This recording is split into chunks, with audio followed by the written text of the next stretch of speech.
Hi everyone, good evening. स्वागत है आप सभी का मेरे यूट्यूब चैनल स्कल पर नागेश में। चलिए हम लोग डिस्कस करते हैं कि कल मार्केट कैसा रहेगा। खास करके हम लोग सेंसेक्स के बारे में डिस्कस करेंगे और निफ्टी बैंक निफ्टी मैं ऑलरेडी कर चुका हूँ।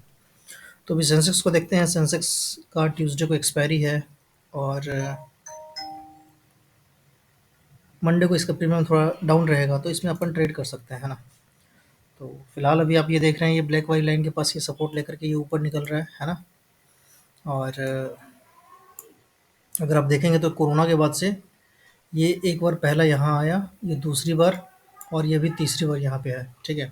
और आप देखेंगे कि हमेशा ये कुछ बुलिश कैंडलस्टिक्स पैटर्न बना करके ये ऊपर निकलता है, ठीक है। इस लाइन के आसपास जब भी कोई बुलिश कैंडलस्टिक्स पैटर्न दिखता है तो यहाँ से ऊपर मार्केट एक छोटा मोटा रैली देता है, ठीक है। ऑफ कोर्स हम लोग चार्ट को देख रहे हैं मंथली टाइम फ्रेम पे, और मंथली टाइम फ्रेम पे अभी भी एक हफ्ता बचा हुआ है।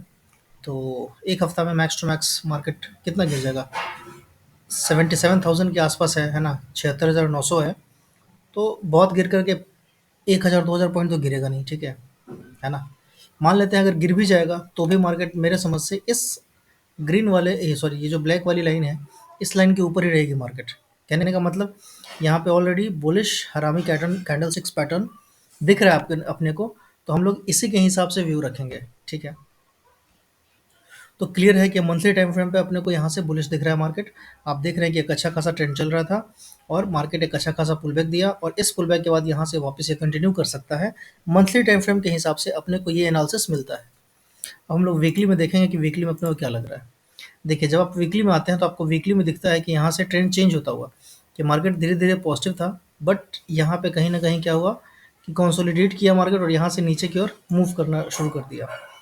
अब नीचे की ओर मूव करना शुरू तो किया है, बट ये जो कैंडल बनाया है वीकली टाइम फ्रेम पे, इस वाले वीक का जो कैंडल बना है ये काफ़ी सॉलिड बना हुआ है, ठीक है। तो इस वाले कैंडल का हाई टूटना बहुत इंपॉर्टेंट है, ठीक है। और जब ये हाई टूटेगा तो इसका जो अगला रेजिस्टेंस होगा वो सीधा कहाँ होगा, वो सीधा होगा 82,000 के आसपास, ठीक है। तो मैं यहाँ पे एक लाइन खींच देता हूँ, है ना। तो मुझे जो इम्पोर्टेंट चीज़ दिख रहा है वो दिख रहा है 82,000 के आसपास, ठीक है। जो एक अच्छा खासा यहाँ से इसको रिजेक्शन मिल सकता है, ठीक है। और अगर इसके बाद छोटा छोटा जो रेजिस्टेंस अपने को दिख रहा है वो दिख रहा है अगला कहाँ पे, तो ये एक 77,800 के आसपास दिख रहा है, ठीक है। तो इसको भी अपन मार्क कर लेते हैं, है ना। और दूसरा जो रेजिस्टेंस अपने को दिख रहा है वो दिख रहा है अपने को यहाँ पे 79,000, ठीक है। कहाँ गया वो लाइन, 79,000 के आसपास ये रही वो लाइन, ठीक है। तो ये अपना वीकली टाइम फ्रेम पे अपना मार्किंग हो चुका है। अब हम लोग बुलिश और बेरिश कब होंगे, सिंपल है।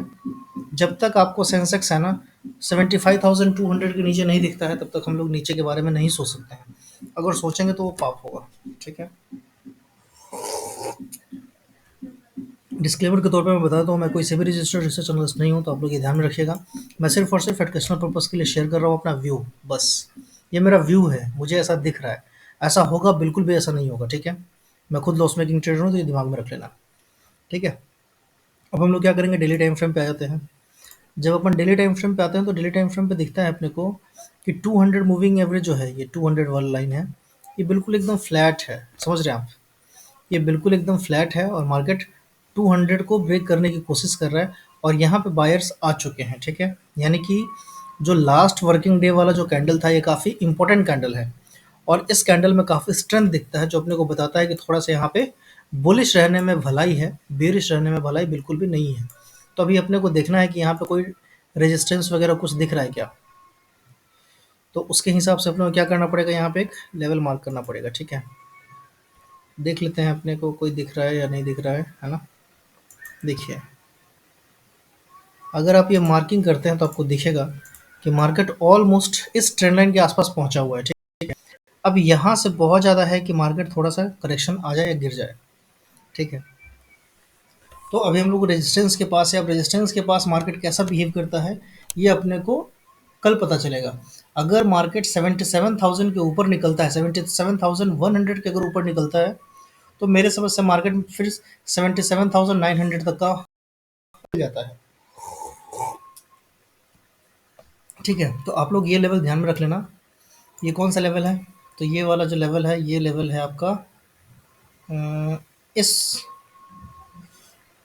इस वाले लाइन के ऊपर, ये कौन सा लाइन है, 77,150, 77,150 के ऊपर मार्केट निकलेगा तो हम लोग बुलिश होंगे, नहीं तो बिल्कुल भी बुलिश नहीं होंगे। यहाँ से हो सकता है कि एक रेड कैंडल स्ट्रॉन्ग दिख जाए। ये रेड कैंडल क्यों दिखेगा मैं आपको बताता हूँ। ये देखिए यहाँ पे क्या हो रहा था मार्केट में, स्ट्रॉन्ग स्ट्रॉन्ग बाइंग कैंडल बन रहा था, ठीक है, ग्रीन ग्रीन बड़ी बड़ी कैंडलें बन रही थी। बट मार्केट में क्या हुआ, उसी मोमेंटम में है ना मार्केट फॉल किया, देख रहे हैं आप, जिस मोमेंटम में ये बाइंग हुआ था उसी मोमेंटम में यहाँ पे फॉल हुआ है, ठीक है। तो यहाँ पे अपने को बहुत सतर्क रहना है, बहुत ध्यान देना है, क्योंकि यहाँ कहीं भी है ना, अगर आप मोमेंटम देखेंगे बायर्स का तो वैसा ही दिख रहा है, तो क्या पता वैसा ही कहीं रेड वाला मोमेंटम ना आ जाए नीचे की तरफ, ठीक है। तो इसीलिए मैं ये पॉइंट आप लोगों के साथ डिस्कस कर रहा हूँ, ठीक है। अब अपन ये वाला जो मोमेंटम डिस्क्वालीफाई कब हो जाएगा नीचे की तरफ का, तब तक नहीं होगा जब तक है ना 77,150 से लेके 77,400 का लेवल नहीं निकलता है। ये वाली कैंडल देख रहे हैं, ये वाली कैंडल, इसका हाई जब तक नहीं टूटता है ना तब तक मैं बोलूँगा कि पॉजिटिव रहने में थोड़ा सा रुकना चाहिए, ठीक है। 77,400 का लेवल है, जो 77,400 का लेवल अगर ब्रीच होता है तो फिर मार्केट में एक अच्छा खासा रैली आ सकता है ऊपर का, वो सीधा आपको लेके जाएगा 78,000 के आसपास तक का, ठीक है। और 78,000 के बाद सीधा आपको कहाँ लेके जाएगा, 78,750 के आसपास, ठीक है। तो ये सब लेवल्स है जो डेली टाइम फ्रेम पे इंपॉर्टेंट लग रहे हैं मुझे, तो ये मैंने आप लोगों के सामने मार्क कर दिए हैं। अब हम लोग क्या करेंगे, इसको देखेंगे 30 मिनट पे कि 30 मिनट पे अपने को क्या क्या लग रहा है और क्या क्या इंपॉर्टेंट लग रहा है। क्लियर है, सिंपल है। देखिए 30 मिनट पे अपने को ये वाली लाइन, ये कौन सी लाइन है, 77,150, 77,150 का लाइन काफ़ी इंपॉर्टेंट लग रहा है। तो ये लाइन ब्रिज होना चाहिए, बट कंडीशन क्या है, आप यहाँ पे देख लीजिए कि ये जो मूविंग एवरेज है इससे कैंडल है ना थोड़ा हट के चल रहा है, यानी कि यहाँ पे मोमेंटम है, स्ट्रेंथ है, ठीक है, ये अपने को दर्शाता है ना। तो अभी यहाँ पे ना तो हम अच्छे से बेरिश हो सकते हैं, ना तो अच्छे से हम बुलिश हो सकते हैं। अच्छे से बुलिश इसलिए नहीं हो सकते हैं क्योंकि मार्केट रेजिस्टेंस के पास पहुंचा हुआ है। अच्छे से बेरिश इसलिए नहीं हो सकते हैं क्योंकि मार्केट में अपने को स्ट्रेंथ दिख रहा है, बायर्स में स्ट्रेंथ दिख रहा है, ठीक है। तो ये कल ही क्लियर होगा कि मार्केट क्या करना चाह रहा है। तो आप लोग लेवल्स के लिए इंतजार कीजिए कल के लिए, ठीक है। कल का मेरे ख्याल से अगर हम लोग एक दिन छोड़ देते हैं ना तो अपने को कल का डे अगर ग्रीन बनता है तो फिर मार्केट बुलिश रहेगा। कल का डे अगर रेड बन जाता है तो फिर वहाँ से मार्केट थोड़ा नीचे आने की चांसेस बहुत ज़्यादा है। तो मैं अभी कुछ कहने के मूड में हूँ नहीं, क्योंकि मार्केट है ना मेरे को कुछ क्लियर बता नहीं रहा है, ठीक है। रेजिस्टेंस के पास जाकर के रुक गया हुआ है ना, तो रेजिस्टेंस जब तक ब्रेकआउट नहीं करेगा, सस्टेन नहीं करेगा, या फिर आप कल ऐसा कर सकते हैं कि कल 1 घंटा है ना आप ट्रेड मत कीजिए। 1 घंटा के बाद आप देखिए, है ना, जिधर मार्केट चलता है 1 घंटे के बाद, अगर 1 घंटा का कैंडल लगाते हैं उसका अगर ऊपर अपर साइड अगर ब्रीच होता है तो ऊपर साइड देखना चाहिए, नीचे की तरफ होता है तो नीचे की साइड देखना चाहिए, ठीक है। ये मेरा अपना पर्सनल व्यू है ना। चलिए हम लोग वीडियो खत्म करते हैं, अभी के लिए इतना ही। Bye bye, take care, good night.